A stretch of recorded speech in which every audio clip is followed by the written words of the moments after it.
کہتے روز 100 بار پڑھ لیا جائے غم ہم صدمہ نہیں دیکھے گا، اور اللہ تعالیٰ غیب سے خوشی کی خبریں دے گا، ہر روز کوئی نہ کوئی خوشگوار خبر سنے گا، اور کتنا آسان ہے، سب کو یاد ہوتا ہے، لا الہ الا اللہ وحدہ لا شریک لہ لہ الملک و لہ الحمد وعلی کل شیء قدیر۔ اور کتنی بڑی سند ہے کہ آپ نے کہا دعائی اور دعاء الانبیاء من قبلی فی ھذا المقام، عرفات کے میدان میں آپ نے کہا، بخاری مسلم میں میری دعا اور مجھ سے پہلے تمام نبیوں کی دعا اس جگہ یہ ہے، لا الہ الا اللہ وحدہ لا شریک لہ لہ الملک و لہ الحمد وعلی کل شیء۔ گویا جتنی خوشیاں نعمتیں ہمیں چاہیے اور ہمیں علم نہیں ہے، اللہ نے اپنے علم سے اس کا ذکر کیا اور سارے ذکر کیے، اور فرمایا استغفار کرو۔ استغفار کے لیے تو فقہا کہتے ہیں قبلہ رخ ہونا بھی ضروری نہیں، استغفار کے لیے کسی خاص ہیئت کی بھی حاجت نہیں، اٹھتے بیٹھتے آتے جاتے استغفار کر سکتے ہیں۔ 3 استغفار بہت آسان ہے، ایک استغفر اللہ، دوسری استغفر اللہ العظیم، استغفر اللہ العظیم، استغفر اللہ العظیم، اور تیسری استغفر اللہ ربی۔ ترمذی شریف میں عبد الرحمن اوزاعی محدث شام کہتے ہیں یہ بھی کافی ہے، استغفر اللہ ربی، استغفر اللہ ربی۔ امت پر رحیم کریم ہے تو اپنی اولاد کے حق میں تو یقینی بات ہے۔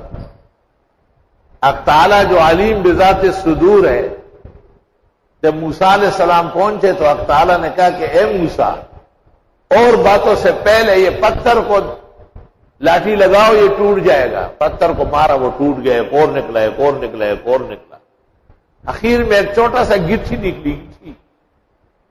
حق تعالیٰ نے کہا اس کو بھی توڑو۔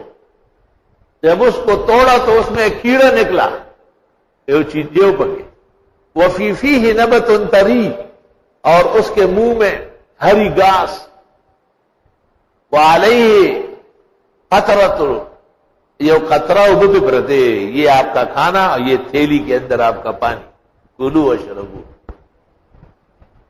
موسیٰ علیہ السلام بڑے حیران ہوئے کہ پتھر کے اندر کیڑا ہے۔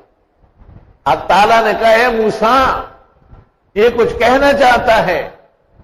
حضرت موسیٰ نے کان قریب کیا تو وہ چھوٹی سی کیڑی کہہ رہی ہے، سبحان من یرانی ویعرف مکانی ویرزقنی ولا ینسانی۔ پاکی اس بزرگ برتر خدا کے لیے ہے جو مجھے دیکھ رہا ہے، پھر یہ جگہ بھی اس کو معلوم ہے اور ہمیشہ روزی دیتا ہے، کبھی بھی مجھے بھوکا پیاسا نہیں چھوڑا۔ حضرت موسیٰ سمجھ گئے کہ وسوسہ قلب پر حق تعالیٰ مطلع ہے اور میری تسلی۔ حدیث میں ہے لو توکلتم علی اللہ، اگر خدا پر بھروسہ کرو، دیکھتے نہیں ہو پرندے کو، تغدو خماسا وتروح بطانا، صبح جب نکلتا ہے تو اس کا کوٹا خالی ہوتا ہے، ججورے خالی، شام کو جب آتا ہے ججورے جیسے کگشوی دانوں نے ڈکئی۔ رزق کے معاملے میں خدا تعالیٰ کو پہچاننا بہت ضروری، کبھی بھی اللہ کے ساتھ اسباب کا معاملہ نہ کریں، مسبب وہ خود ہے، اسباب بھی آپ پیدا کریں۔